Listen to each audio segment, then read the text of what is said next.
So, today we are gathered here for a very special program titled Thoughts of an International Educator Crossing Cultures, Connecting Minds, proudly presented as part of our ongoing career development initiatives. This platform continues to connect our alumni, enrich our perspectives, and inspire us to broaden our horizons. Before we move forward, it is my privilege to introduce the dignitaries who guide and strengthen our Alumni Association. Mr. Joji Sebastian, our esteemed president, whose leadership continually motivates us to strive for greater achievements. Sri Dario Ebi, our dynamic vice president, whose energy and commitment uplift every initiative of our alumni community. Mr. Balukrishnan, our dedicated secretary, whose efforts ensure the smooth coordination of our activities and events. We also gratefully acknowledge all our executive committee members and governing body members whose constant support makes every endeavor possible. And a very special mention to our respected principal, Professor Dr. Ajimon Sir, whose vision, encouragement, and blessings remain a guiding light for all of us. And we are truly privileged that we have an eminent resource person for the day. And definitely, it is none other than Mr. Tinu Kurian, my dear friend. He is an accomplished international educator with a deep passion for inspiring curiosity, nurturing student well being, and cultivating a growth mindset through mathematics. With over a decade of teaching and leadership experience in some of the UK's most prestigious private boarding and day schools, Mr. Tinu has guided diverse learners to thrive both academically and personally. He holds a master's degree in mathematics education from University College London, along with a PGCE in mathematics from Canterbury Christchurch University and an MPhil from the University of Cambridge. As head of mathematics, he has led departments with a strong commitment to excellence in teaching and student achievement. In 2024, he moved to China to further his global journey, where he now teaches at Basis International School, Shenzhen, exploring cross cultural approaches to education. Believing that the world is a shared classroom, Mr. Tinu brings with him a wealth of stories, strategies, and insights that will surely inspire all of us today. So please join me in giving a very warm welcome to my dear friend, Mr. Tinu Kurian, for his talk, Crossing Cultures, Connecting Minds, Thoughts of an International Educator. Hearty Okay. welcome to you. Thank you. I hope you can hear me. Yes, you're audible. Yeah. Yeah. And Right. we Okay. have an official welcome address too. So Oh, we are again delighted to have Mr. Robin T. Verghese with us this evening. He is a passionate academic and communicator with experience spanning teaching, student engagement, and international brand communication. Currently, he is serving as a lecturer at Amal Jyoti Engineering College. He has also worked in Canada on academic outreach and content coordination. An MBA graduate in HR and marketing, Mr. Robin has constantly combined his expertise in management with a flair for oratory and event coordination. So we warmly invite you to deliver the welcome address. Over to you, Robin.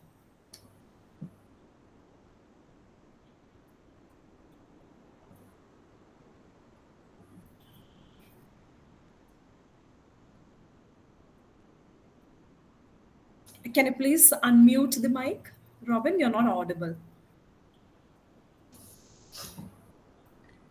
Okay, thank you, Steffi, for the warm welcome. It was really great from your part. Yeah. Most welcome, Robin. Are you am I are you able to hear me? Yes, yes. yeah. Okay, okay. Okay, a very pleasant evening to all.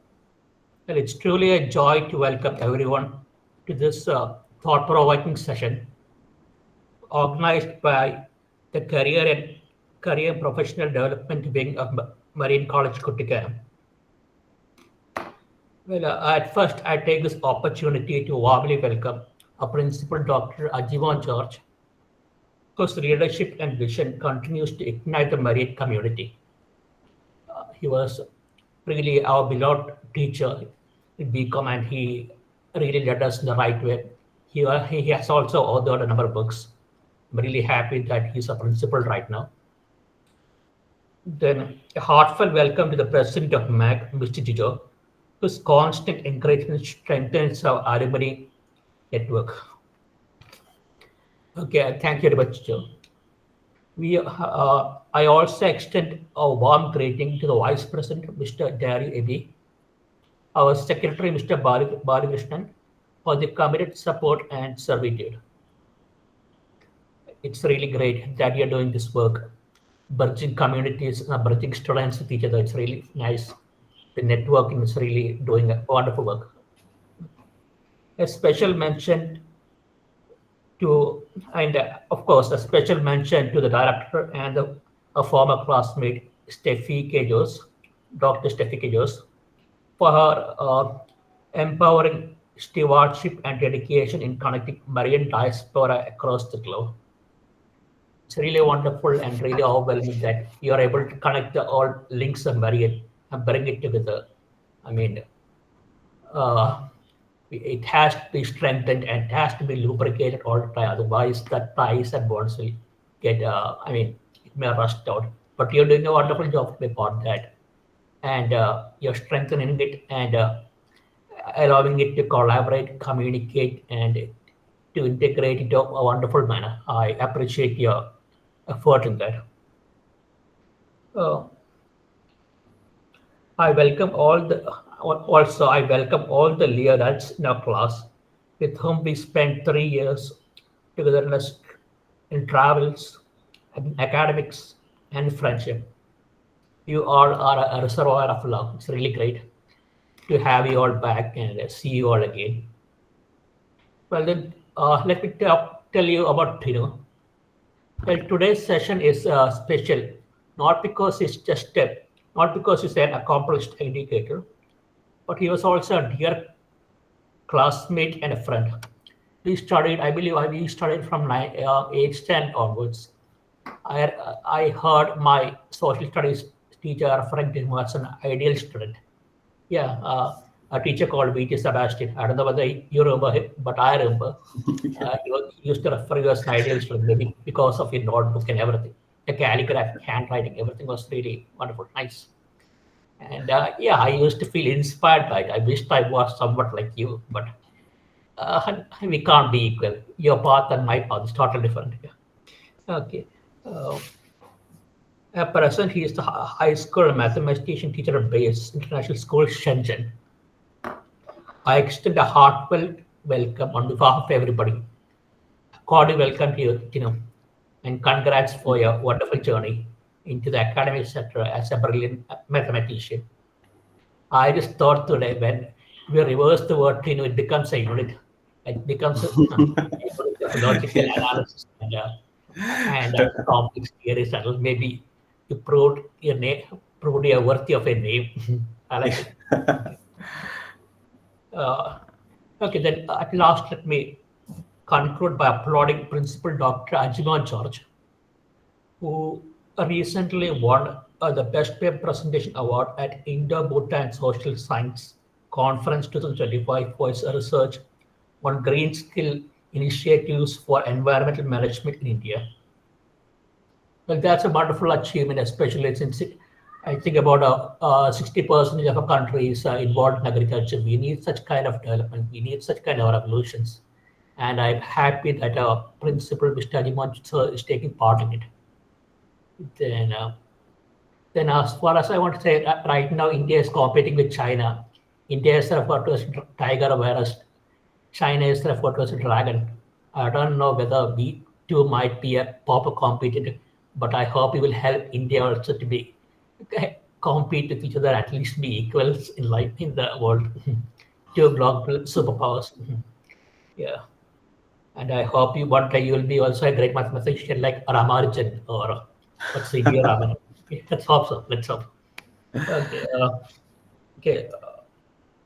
Then, as we listen to share his journey as a global educationist, maybe you all rekindle the flame of inspiration to think bigger, reach higher, and but be connected to the lion-hearted Leos, Marianites. With that, I happily hand it over to the host to take the session forward. Okay, thank you very much. Yes, thank you so much, Robin. Yeah. So, without any further delay, we are going to immediately start the session. So, over to an accomplished international educator, Mr. Tinu Kurian. Okay. Uh, Hello, everybody, and it's a great privilege to talk to each and every one of you through this platform, Marian Alumni Association. My studies in India, Marian has been a great part. Prior to that, I was at St. Andrews, and then Marian has been a great part of my journey. And going forward in higher education, Marian has put forth a lot of ideas, particularly the teachers I have worked with at Marian and my friends. And it has been a great privilege to be asked to deliver a session on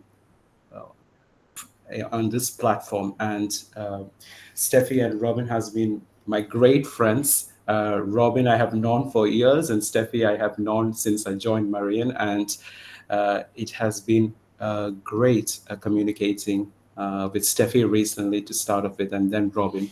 Uh, and thank you for the kind words, both of you. And uh, yeah, thank you, especially for all the wonderful words you said, Robin, because it brought back all the memories. Because that sometimes things become dormant because you don't always think about um, what your life was like uh, before where you are. So things become dormant in memory, but it was really great to hear words, and it brought back so many memories, which was latent in my mind. Thank you. Okay, so let's start off with the session. So I'm going to talk about my experience as an international educator. And speaking of the contents of my session, I will look into my educational journey and the motivation behind why I chose the career I'm in. And I will talk a little bit about working in international education, what my experiences are. So I will talk from my viewpoint how the journey has been for me. And then I will talk about some international comparisons in education. So Robin also was asking about whether India is going to be a great uh, competitor of China.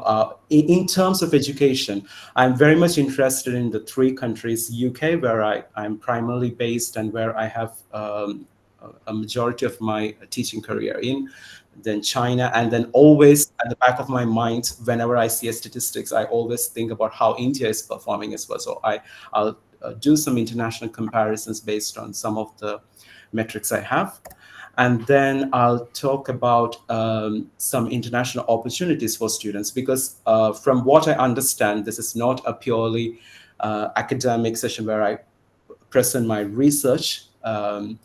I am addressing student community who are interested in developing their career. So that, and hence my um, ideas about international opportunities available to students. Okay. I hope the session is going to be useful for people in every front. So if you're an accomplished academic, you can think about some of the different um, educational systems around the globe and how they're different. If you are a student, you will get to know about some of the opportunities which you might be interested in to take forth in the future.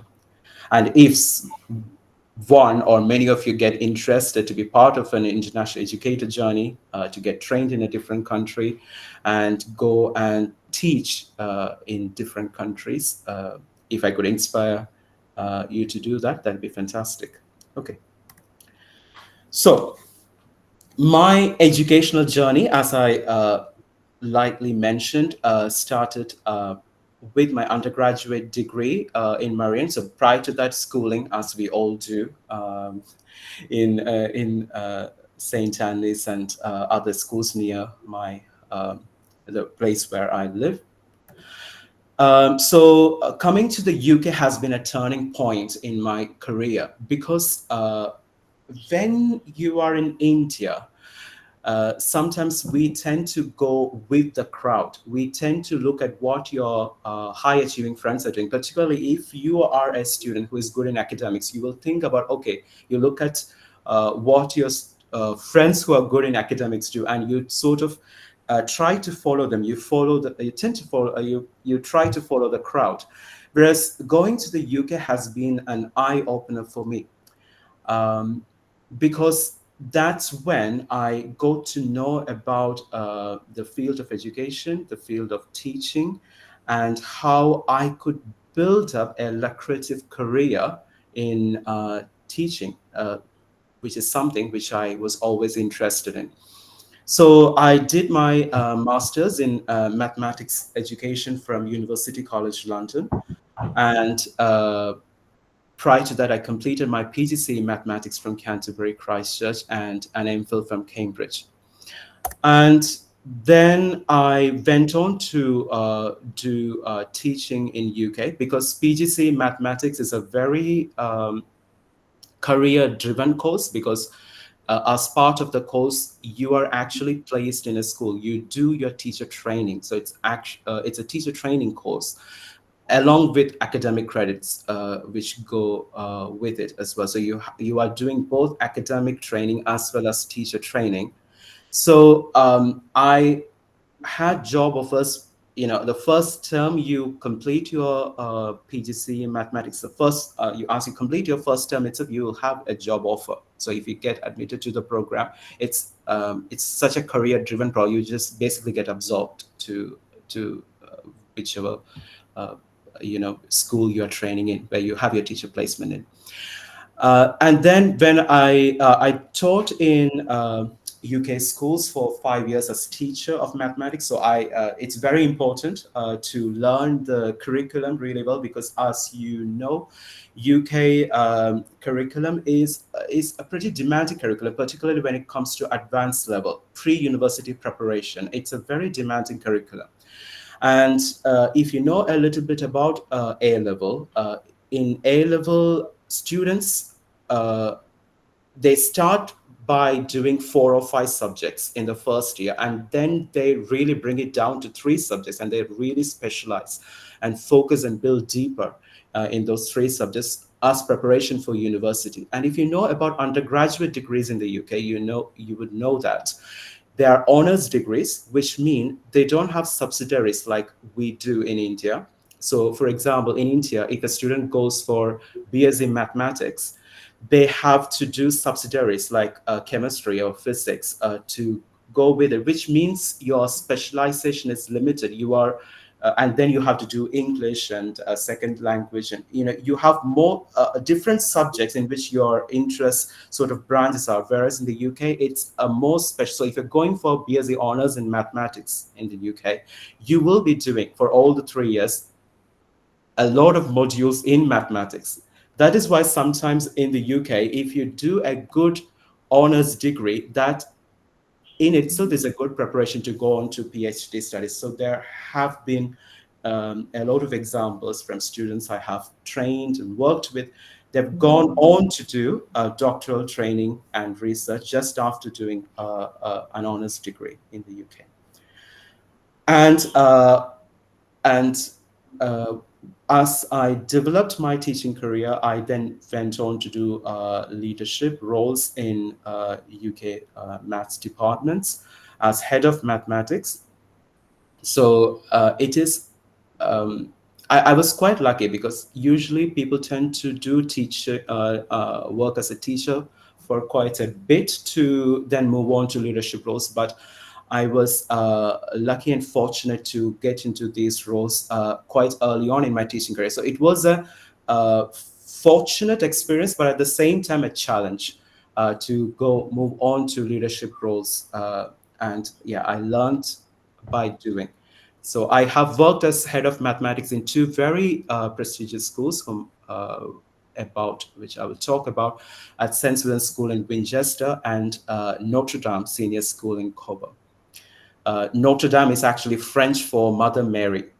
So Notre Dame Senior School. Yeah, we heard about it once. There's a story called Hunchback of Notre Dame. Yes. Yeah. Okay. And then I, after having worked in the UK for more than a decade, I could, my last experience in the UK was as head of mathematics at St. Swithin's in Winchester, which is a very accomplished boarding school. And I could happily stay there and retire because it's such a wonderful place to work. But when you are an educator and when you actually learn about different uh, pedagogical aspects and different education experiences of different students across the globe, you want to experience those.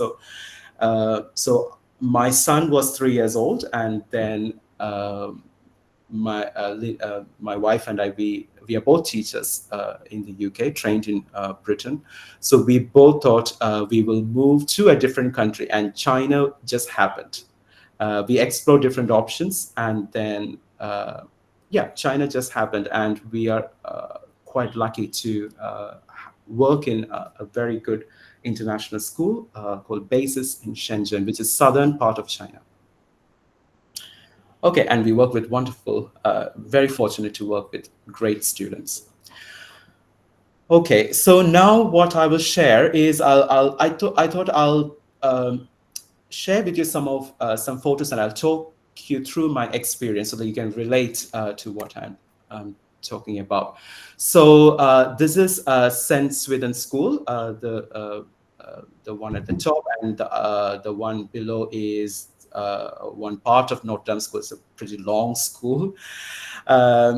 And yeah, they have a lot of British charm, very traditional, very academic. Students have to do entrance exam to get into the high school, so they get very good training, and students go on to do very, very, very good universities. And I've been fortunate to lead the maths department at St. Swithin's.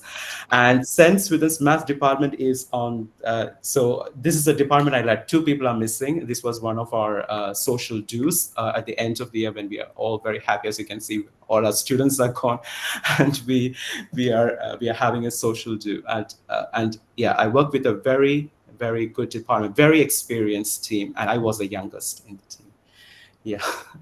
Okay, and so that's my department at St. Swithin's. And then moving on to China. So this is Basis. This is where I currently work. So as you can see, it's a very different China. It's very modern. Shenzhen is a very modern. It's known as a digital capital of the world. It's a wonderful city to live in. Very happening. And you can see, yeah, that's our school. And here, I live. So this is the apartment building. So this is where all the teachers live. So the school has built it for us, and I live here on the 10th floor. And yeah, this is, as you can see, there is a garden at so this is the sort of Chinese design.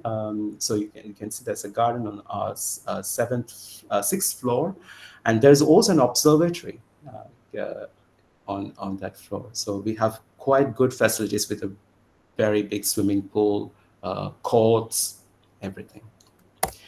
And so I'm very fortunate to work at Shenzhen, because in this school we have educators from across the globe. So this is an American school. So this is what I was talking about. I want to have an international experience, but have a different experience from a British curriculum. So that's why I moved to an American school where I teach a different curriculum.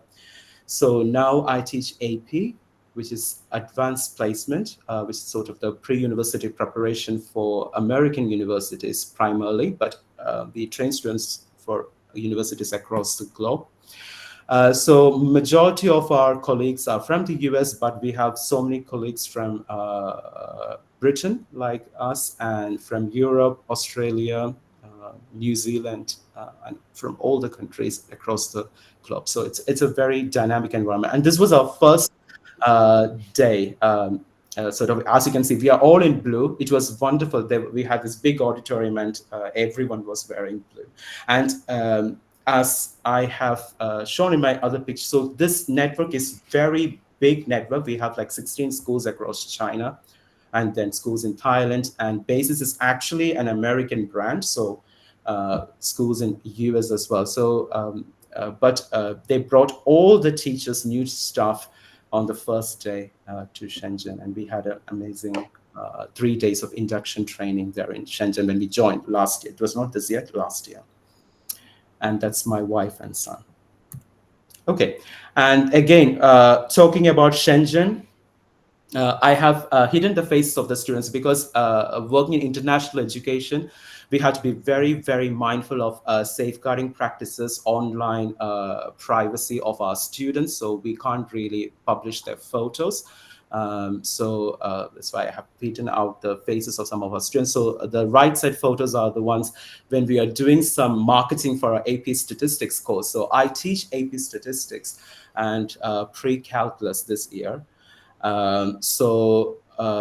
AP statistics is an elective course, but a very popular. You know, in China, they love their math. So if you have a maths course, they all want to do it. So we don't need much marketing. But anyway, we have an elective fair in which different elective courses are advertised to students. So this is our elective fair, and you can see some of our brilliant statisticians are marketing for us. And the guy who is standing with me is my chair of maths. So that's what we call head of maths here in China. He's from Turkey. And on the left, I have my son standing in front of basically a water fountain in front of our school. And then, yeah, this is the brilliant thing for an international educator. So if you have a small, young family, your child will study in the same building as you. So my son is 4.5 years old now. So when we came to China, he was 3. So he started his pre-K 1, and he was in the same building. So we were working on the fifth floor, and he was on the ground floor because pre-K 1 is there. And this is one of the art projects we did with his class. So we were free during that time, and his art teacher called us. And this is an art project. As you can see, this is a live art. So they do put different paints, and they try to make pattern by moving the paint. And this is displayed in one of their walls. So that's a big art project, as you can see. So this is a pre-K 1 class. Yeah, so great opportunities there. Okay. Now I will talk about why I chose teaching as my career. So I would regard teaching as a calling. It's a vocation. It's not really a job. I think teachers, as the other teachers in the group would agree with me. We are called to be teachers. It's a vocation. If you're called to teaching, you will end up in teaching at some point in your life. And that's what happened to me, because I had this inclination to work in education when I was very young. But as I grew up, I then thought more about, oh, is it going to be financially viable for me to be in a teaching career? And then I changed my plan. So maybe joining Marian for BCom was a plan like that. Like, everybody was going for CA. You missed the opportunity to be a medic or an engineer because you didn't choose science in +2. So you then have this option to be a CA. And so the 3 things at that point was chartered accountant, company secretary, and cost accountant. I think, yeah, there were three options which most people were going, and you have to do your BCom and training along with it. So that was the intention. But then that calling is within us, and as years go by, you get that pull towards teaching career, and you will end up in this career um, somehow. So, and what I find is it's a noble profession. You truly get the chance to develop the minds of young people and to inspire curiosity. So if you take your profession seriously, not just for your own sense of uh, development, you are developing others. So it contributes to society's future, and it's a meaningful work. So throughout my experience, this is what I find: you do something meaningful every day, and there hasn't been a single day when I got up in the morning and I felt, is this what I'm going to do today?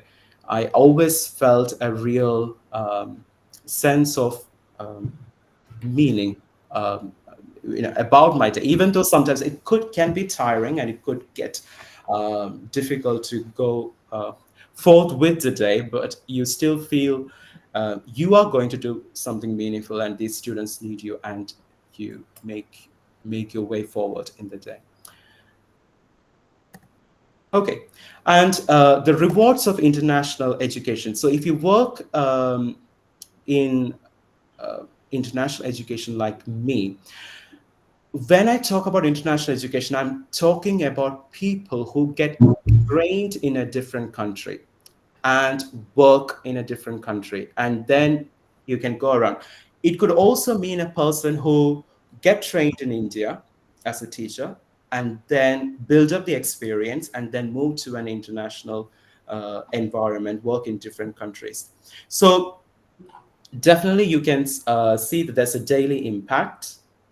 uh, every lesson is an opportunity for you to spark an understanding. If you are interested in your subject, it gives you tremendous joy and satisfaction to see how the students develop in your classroom. Great professional respect. So this is a profession which commands respect, and particularly if you have worked in situations and environments like I have worked in, good British schools, or in an environment like China, you get a lot of professional respect, and it is a lucrative profession. It pays well. You have a good standard of living, and you get great respect, and you are not burned out. You have to work hard during term time, and then you have your holidays, so you have a lot of time off, which can then balance out the amount of time you're putting during term time to build the future of these young people. And very importantly, if you're passionate about your subject, if you are really interested in what you do, it's a great way to share your passion. I'm very interested in the art of teaching. So, what piques your interest? So, when you talk about research, what do you read? Uh, this is what I have uh, been passionate with for quite some time now, like for over 10 years of my teaching career. So I'm very interested in pedagogy. So pedagogy is not just about what we teach, it's about how we teach. And that's a very important aspect of being a teacher. If The difference between a good teacher and a not so good teacher is how well you have mastered pedagogy. And pedagogy is not something you can master, it's a work in progress. Even the most brilliant teacher who may get the International Teacher of the Year award, they still could have things they could develop in their pedagogical practice. So understanding how students learn and implementing that understanding in your classroom to convey your subject is very important for me. Okay. So I'll just lightly talk about mathematics and the pedagogical issues. So for our subject, I primarily teach mathematics and statistics. Um, Subject knowledge is very important. You need to have that fluency in the subject to do problem solving and critical thinking, critical analysis. But is it the only important thing for a teacher? No, you have to have good pedagogical knowledge in mathematics, a good understanding of how students learn. It's not just about standing at the front and showing off your subject knowledge. It's about whether your students are making the progress you want in that particular lesson, whether they are accessing the content being taught.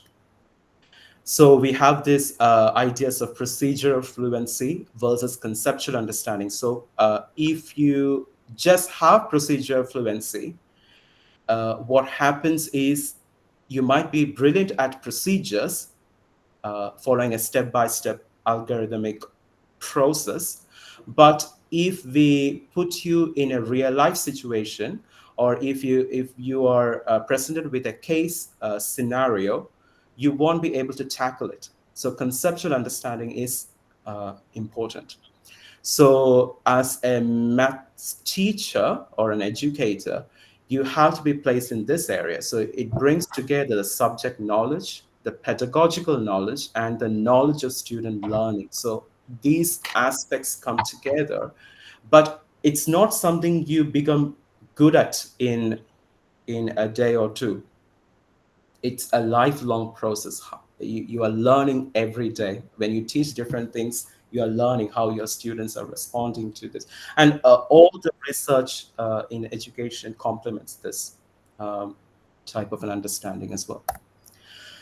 Okay, so bringing back how the educational cultures are bridged when you are an international educator working in different environments. You can take something you have learned in one culture, bring it to another culture, and you can do a synthesis of the different approaches. So you get to work with amazing students. There, for example, the British approach is more about critical thinking, independent learning, and creative problem solving in maths and in other subjects. So it's not just about mathematics. If you teach A level business studies or A level economics or anything in a British school, any subject, this is a very important part. It's not just about mugging up information. And if you look through an advanced level mathematics paper or an economics paper or a business studies paper, there are case studies or case scenarios you have to analyze. There's a lot of, and it's even when you have to write an essay, I have never seen any British student who have by hearted an essay like we sometimes do back when we were. I don't know about the education system now. I've been away for more than 10 years. When we were doing our 10th standard essays for history and so on, we used to sort of learn things by heart and uh, bring it back in the exam, and we used to score highly. But that doesn't happen in the UK, and it's not possible because they get different questions every year, so it's literally not possible. And one of my experiences before starting teaching, full-fledged teaching, was I worked as a teaching assistant for a year, and that's how I gained my experience to go on to teacher training in the UK. So as a teaching assistant, what I used to do was I was sent to different classes to help students. So the main teaching will be going on in the classroom, and you have to work with a group of students who may not be able to access the curriculum. So in a UK class, if you go to a UK class, you are not listening to the teacher all the time. So if you have a 15-minute lesson, the teacher might be talking, explaining the concept for 15 minutes or the first 15 or 20 minutes. And then There's a lot of independent work practice. So then the teacher will build some activities. It could be activities, it could be more independent practice, group work. So as a teaching assistant, I used to go to different subject areas and classrooms and support the students. So I used to go to English lessons, and this my first experience in an English classroom was with some grade 9 or 10 students. They were doing Shakespeare, and it was not teacher reading from the textbook, from an English textbook. It was actually from the original text. The teacher was reading, and then they were making annotations. And then after reading the text for some time, making annotations, explaining the meaning, then the students had an activity like they had to write a creative piece about the story developing, how they view the story would develop. And so it was a very novel to me, the approaches in the classroom. So the British approach is uh, more thinking outside the box, critical thinking. You will hear, if you speak to any British educator, you'll hear these words coming out a lot: critical thinking, independent learning, creative problem solving, creativity. Those are, if you speak to a mathematician in Britain, they will talk all the more about problem solving. Okay, now coming to Chinese methodology, they have a lot of focus on foundational skills. They are very good at discipline practice. If you come to China and teach, here you find the most disciplined students. They have a lot of mastery through repetition and deep understanding. And if you synthesize both of this, because sometimes in the British approach, this practice, the repetition is missing, which means they don't have enough knowledge in foundational skills. I'm not talking about everybody, but some of them, they don't have enough knowledge and foundation skill, which means it becomes difficult to do the higher order skills like critical thinking or problem solving. So uh, when I came to China, this is what I found, because I get a group of students who are very good at foundational skills, then I could develop them further. Uh, so they may be a bit lacking in the English skills, or they may be a bit lacking in the problem solving. So you can train them in those aspects. But uh, to be uh,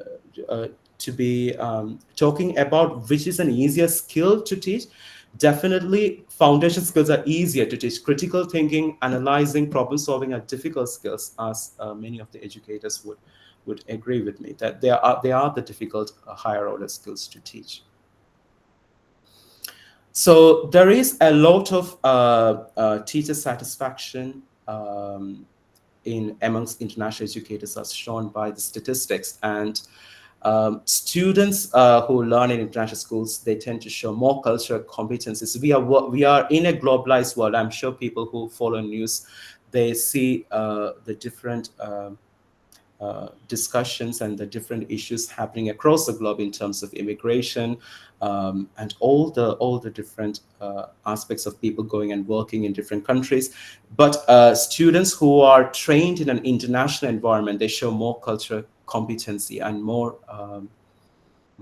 acknowledgement, and they tend to work together with people from different cultures, and more career readiness.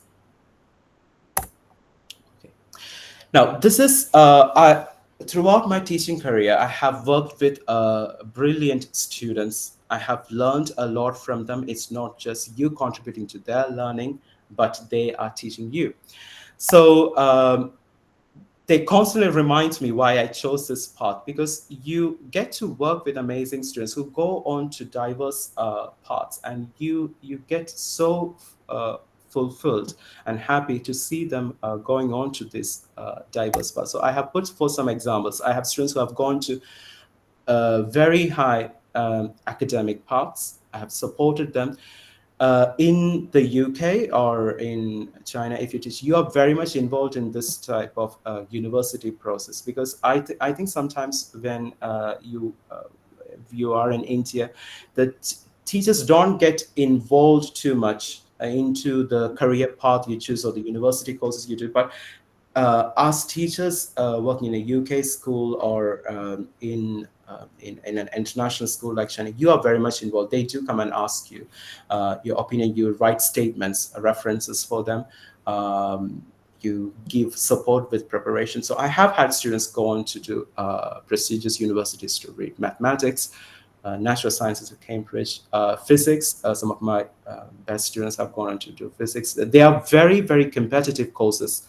Um, if you go through their websites and see the acceptance rates for these courses, it's very, very low, and they're very tough courses to complete as well.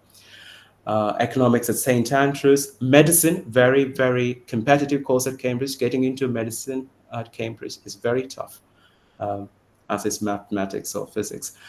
Um, then so in China, I have found students who have overcome language barriers too, because they have China, we the language is Mandarin Chinese, and they have a language barrier because they tend to focus a lot on the Chinese, so it's their primary focus. So man there there there are some language barriers, but here students tend to work really well, and they they overcome those language barriers. And students who have gone on to different career paths, not just to university courses, they have gone on to do apprenticeship programs, like job-oriented programs in computer science or even baking. Some of it's you may work with a student or two who is brilliant at everything they do, but they may choose to go in completely off tangent and go on to do something like baking or becoming a chef or something like that. Um, yes, and there are so many examples of students who work really, really hard, and they they do amazing things in their life, and those are the vast majority of the students who go on to do amazing things. um, they might really struggle with math, or they might really struggle with some of the academic subjects you teach, but they have this passion to go for to achieve well. They work really hard, get good results, and go on to do things they want to do in with their life. Okay, so I'm a bit mindful of time. So I will do some international comparisons. I'll be quick here, and then I'll talk about some opportunities available for students as well. So here, international comparisons at a high school level. Um, Here, I will be using PISA studies, PISA. So PISA stands for Program for International Student Assessment, and it's done by OECD, Organization for Economic Cooperation and Development. So it measures 15-year-olds' ability to use their reading, mathematics, and science knowledge and skills to meet real-life challenges. So it's a series of questions they get, and based on their performance in those questions, you get a country score. So this is a great thing in the UK, because if the PISA scores go down, government policies change.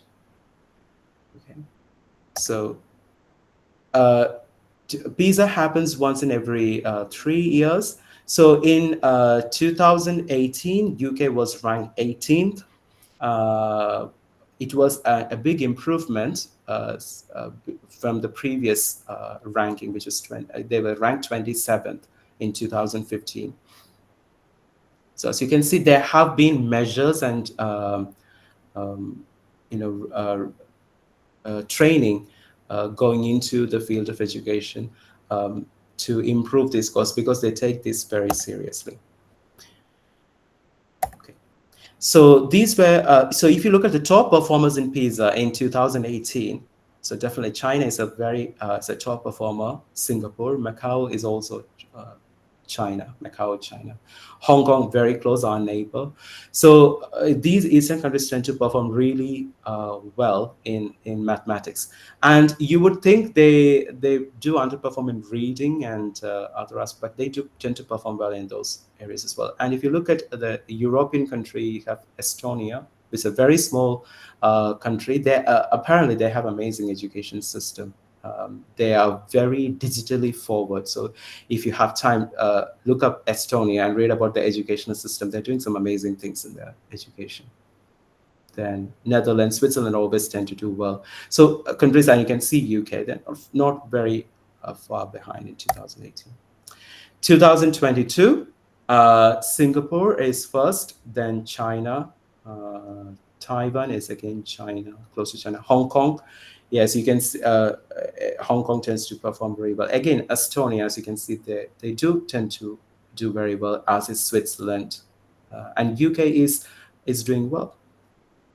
Yeah, it's definitely an improvement from last. So it's here I have just ranked it based on math because that's what I was more interested in. But you can do rankings. But these countries at the top, they tend to perform really well in these areas. And then always I always look at UK, then China, then then look at India. How does India perform? But India apparently doesn't take part in PISA because we dropped out of the assessment in 2009 because we were ranked really poorly. Because in 2009 there were 74 nations taking part and we came 72nd. And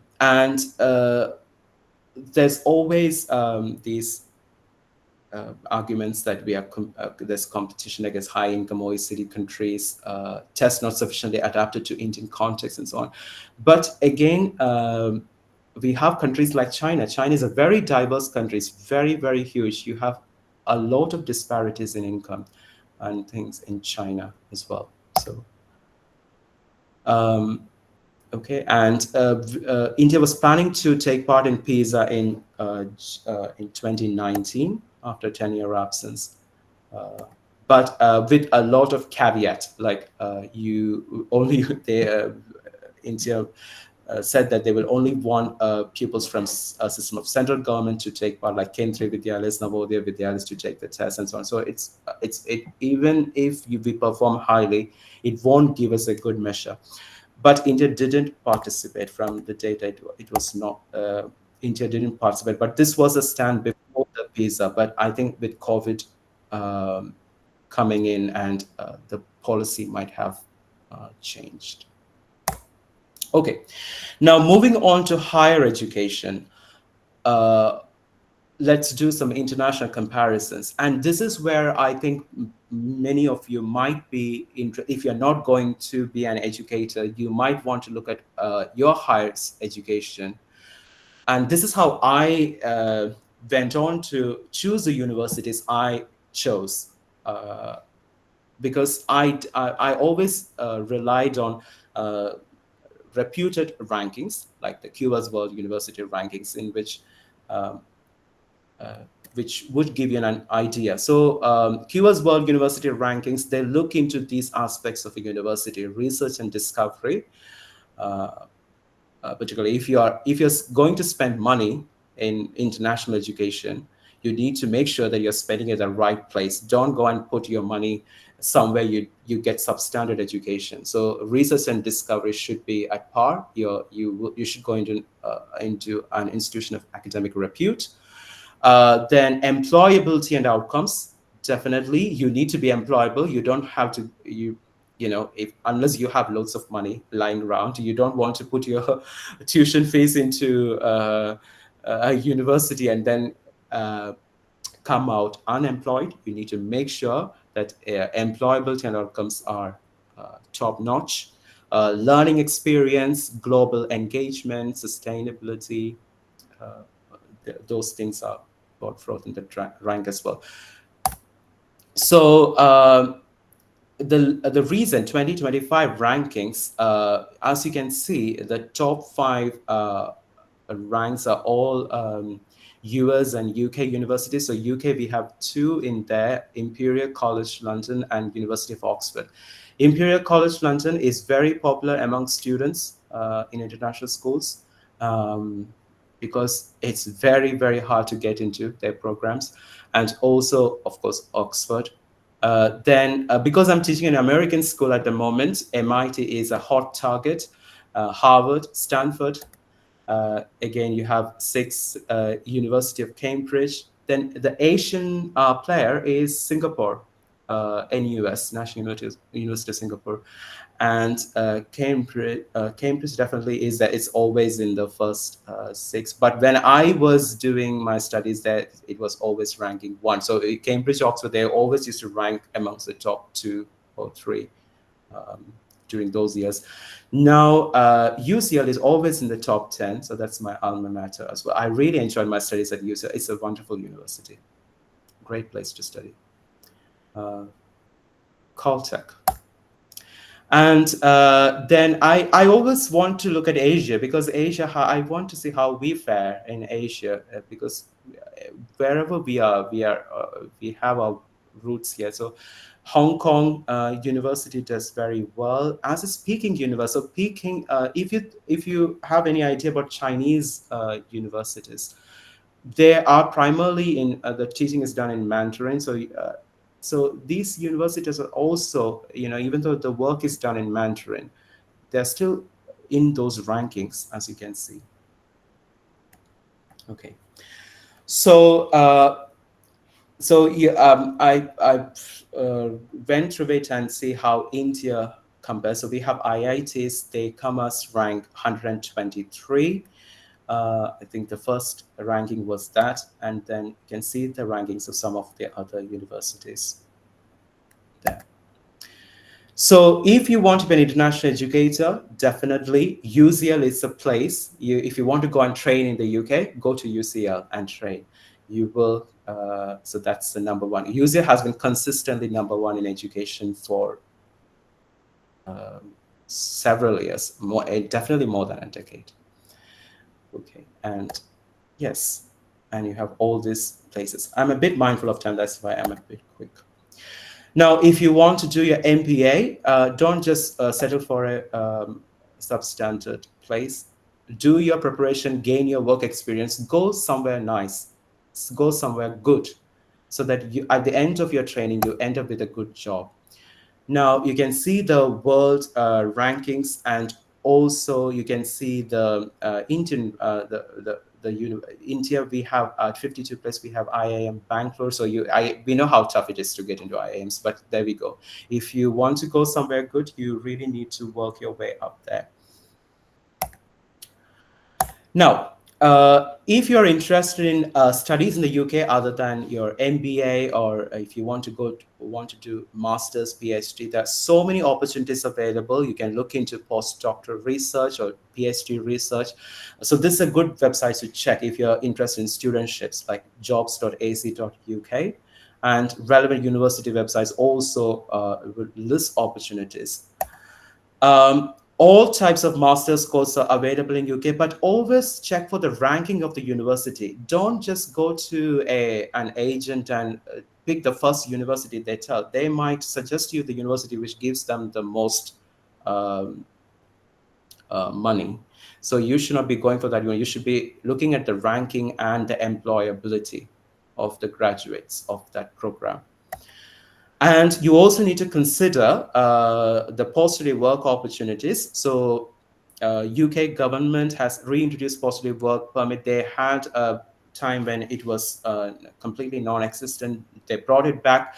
Now again, they're trying to reduce it. So if you do a postgraduate course, you get a 2-year stay back now. But I think there has been discussions to make it 18 months. And if you do a PhD in the UK, you bring in more investment. I think that's why they give you 3 years stay back after that to find a job.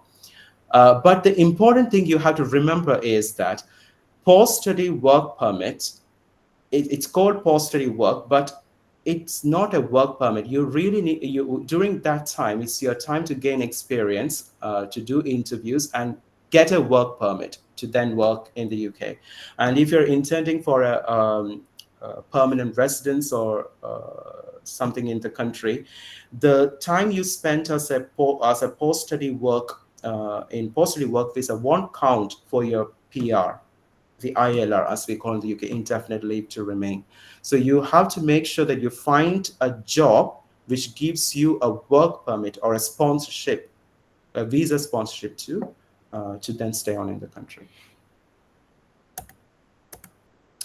But UK, the thing with UK is it's costly for international students. UK students pay a fees, international students pay another fee, so it's costly uh, to study in the UK. Okay, I hope you can hear me. So you can look at other opportunities in Europe if you are interested in international opportunities. So Germany is a good destination. And if you get into their publicly funded universities, you don't have any tuition fees.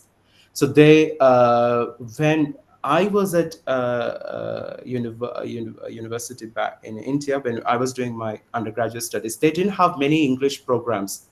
You could only go for research or postdoc in English. It was all done in Japan, but now they have completely revamped it. There are so many English language programs available. So, but there are private universities in Germany as well. But if you are interested, there are publicly funded universities. You can go to DAD website. DAD is the go-to for Germany. Everything is all information. There's so many scholarships, lots of opportunities available.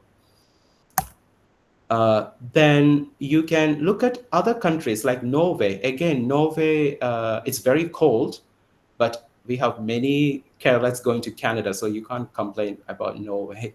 So you have no tuition fees in publicly funded universities in Norway. So Study in Norway is a good website to go to. So there are many English language programs there. And France, there are so many English taught programs, research options. So Campus France is your website, go-to website for it. And France, they do charge fees, but it's very low compared to other European countries. And the living expenses are low as well. But if you have to land a job in these countries, unless you are a software professional, you may need to master their language. So that's important. So before you go to these countries, start those German classes or French classes, or Norwegian classes, so that you can master their language. So, and if you're interested to come to teaching in the UK, there are so many opportunities. You can get trained. It's a lucrative career. Government is increasing salary year by year. I think now you can start anywhere at 50 lakhs per INR per year, depending on the region in England. So different regions. So if you're inner London, definitely it will pay you very close to £50,000, which is or 41,000, because Indian currency rate is Indian money value of currency is dipping. So anyway, that roughly that amount, and it doesn't mean that you will stay in this amount per year. Teacher salary increases every year. So we are on a scale. So you start with MPS 1, main scale 1, if you're in a state school. State school, like the government school, but they are very good schools. Not if you choose a good school in a good area, there are very good schools, but depending on areas, but it increases year by year, and you have pension contributions from day one, so you'll get a very good teacher's pension, and you have a lot of holidays, around 15 weeks of holidays per year.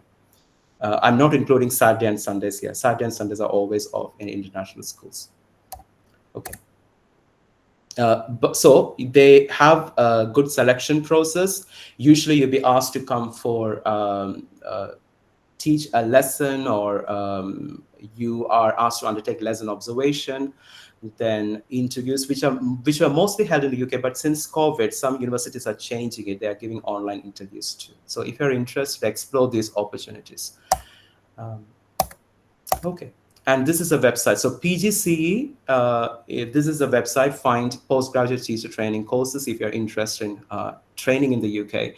If you would like to build up a good teaching career across the globe, UK is one of the best destinations to change because their teacher training is well respected. Uh, uh, all the countries with good international schools accept their. Okay. Um, and you have both salaried and self-funded options. I did it through salaried route, which means the school paid a salary when I trained, and they also paid my university fees when I trained. So I basically came out, did it in a very good position. So there are both salaried and self-funded options available, and the requirements are different for both of them. You need to have some sort of experience as a teaching assistant or some sort of teaching experience to do salaried route. Yeah, so look out, read through the information.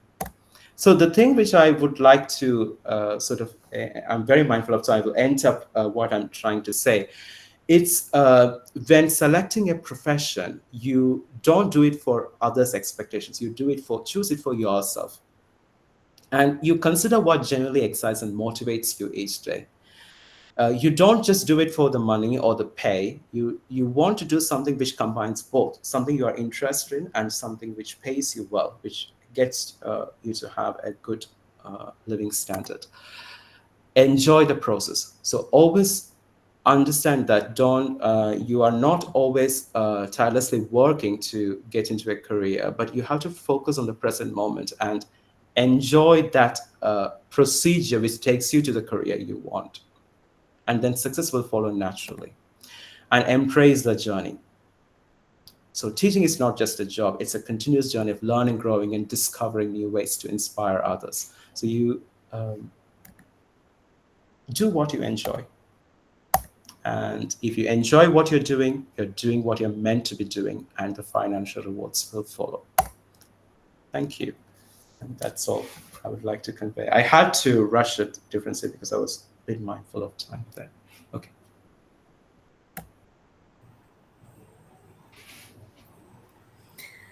Yes. Stephanie. Yes, Tanu. Yes. Thank you so much. Your passion for teaching was very evident throughout the session. And you have shared remarkable insights as an international educator.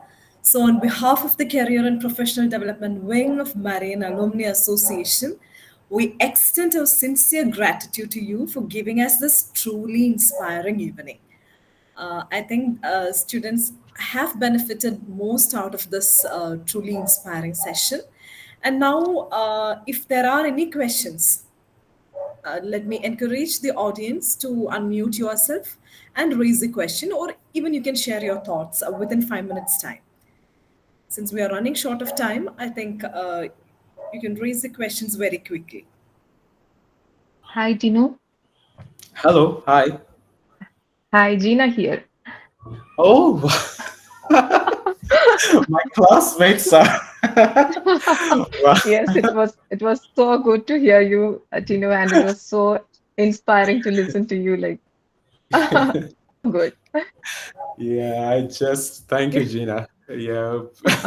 So it's just when I hear your voice, even though we are all aging like crazy, it's just bringing back so many memories. Yes, Yeah, Yeah. yes. yeah, So I just thought of asking a quick question. Since yeah, I'm working in currently I'm working in UAE, so yeah. I am dealing with most of the Chinese suppliers. So Hmm. while you are explaining, I thought of asking you this question. Hmm. Like this barrier you have shared, there is Yeah, a language barrier for them. So is yes. it challenging for you to deal with them? Like now it's challenging for me to deal with them now only when it comes to meetings and Zoom meetings or something. Yeah. Otherwise, they are very professional. They are very good in their work. They are very hardworking. And only at times they struggle is when I ask for a Zoom meeting or a Yes. personal meeting. Otherwise, they are okay with everything. So as Yeah. an educator, is it challenging for you to like Yeah. communicate or something with the Yeah. So locals for or national? me, yeah. So thank you, Gina, for that. It's a very relevant question, but for me, it's not that challenging because I work in an international school and I work in high school, right? So Our students are here from kindergarten onwards, so it's an American school. So Okay. to in China, as per the law, if you have to study in an international school, you should have a foreign passport. Otherwise, Yeah. you can go to an international school, but a bilingual school where they have both Chinese curriculum and international curriculum. But in Okay. my school, we only have the American curriculum, so we follow. So it's all American teachers. So our students do speak English. They can understand English, but they're not Yeah. as fluent as maybe their Western counterparts. But they do understand English. But the issue for us comes when we sometimes when we go outside, definitely we always need to have our translator, so we always Yeah. take it on phone. We have a translator. They have good translators here in China, so when they see a foreigner in Shenzhen in particular, they always take their phones out, so they will speak in Mhm. Chinese and we can hear it in English, or we speak in English and they can hear it in Chinese, so we use the translators. It's a normal process here. And if we were to meet parents of students for parent meeting, then we always have a translator with us if the parents Okay. can't speak English. So we will request a translator. So we have Chinese staff working in the school as well. So they will come as a translator. So this language, I think this issue will be solved when the next generation, because now Yes. Yes. China is very open. There are lots of international schools, so they all want their kids to learn good English. They have very very high aspirations for their kids. So it's going to change soon.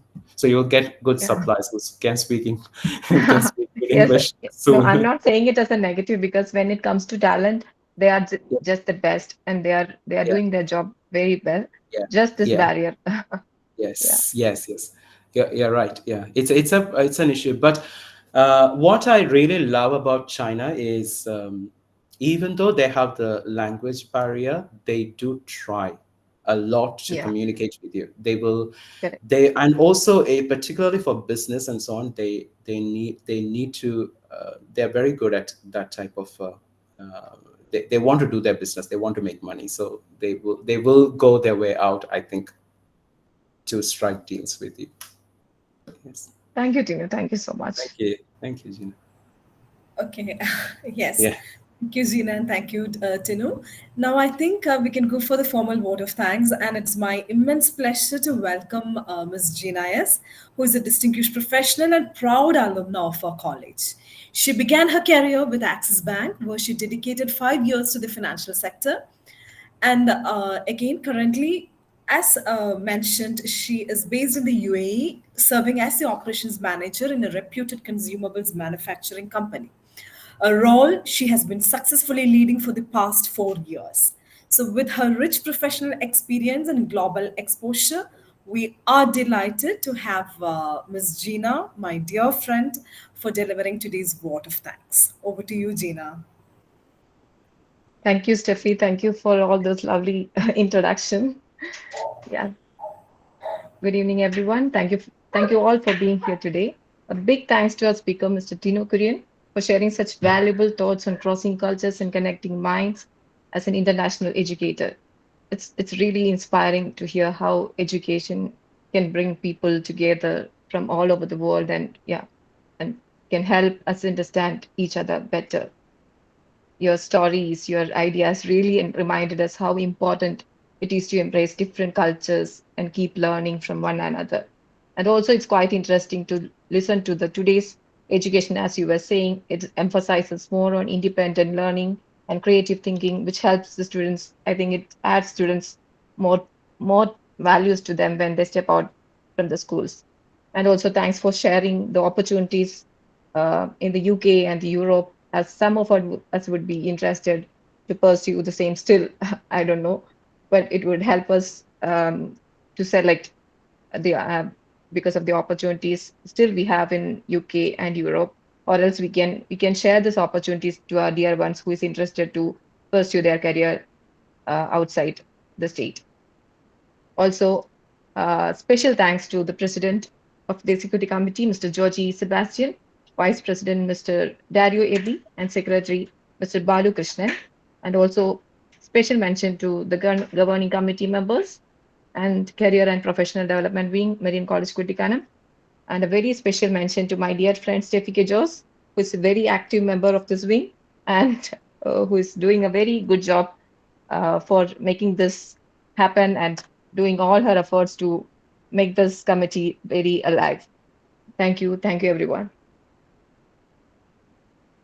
Yeah, special thanks to Steffi who called me for this session. She was very convincing. That's why, because I know 8 o'clock on Saturday night, everyone should be having a fun time, and Steffi was so adamant that they should listen to some Yeah, some academic experiences. So yeah, thank. But intellectual upliftment too, but Yeah, is absolutely a requirement. yeah. And definitely, thank you so much once again, because truly, personally, when I talk, like I'm also very much motivated to go for a postdoc after hearing all these uh, things, very especially your journey as an international educator. So I think everyone today has key takeaways from your inspiring session. And so once again, my sincere thanks goes to Mr. Tinu Kurian for accepting my invitation and again for giving us this wonderful session. So as we part ways tonight, let us carry forward the thought that education indeed has the power to cross cultures and connect minds. So we look forward to meeting you again in our next session on Saturday, 11th October 2025. Until then, stay inspired, stay connected, and have a wonderful night ahead. Good night. Good luck, everybody. Bye. thank you. Bye, Good night. Steffi. Bye. Yes, bye.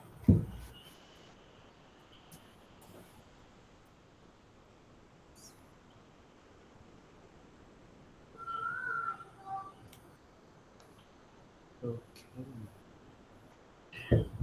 Robin. Yeah, yeah, Tinu, hi. Bye. Bye then. Yeah, yeah. Yeah, Shall meet you soon. Now, yeah, we'll see you soon. yeah, we'll see someday. Yeah. Yeah, I always knew that you were a kind of, you were a scholar from the student life, it's academic sector itself. Mm, So, no, no. you are, Yeah. you are a distinguished person. Uh, You I mean, always have such good words. Thank you. But I'm great. yeah, I'm glad to hear that you're at Amal Jodi. So when I drive past Amal Jodi, I'll make my stop there and visit you. mhm. Yeah, it's actually at present it's a external lecture, external Ah, faculty, but okay. yeah, I hope someday it may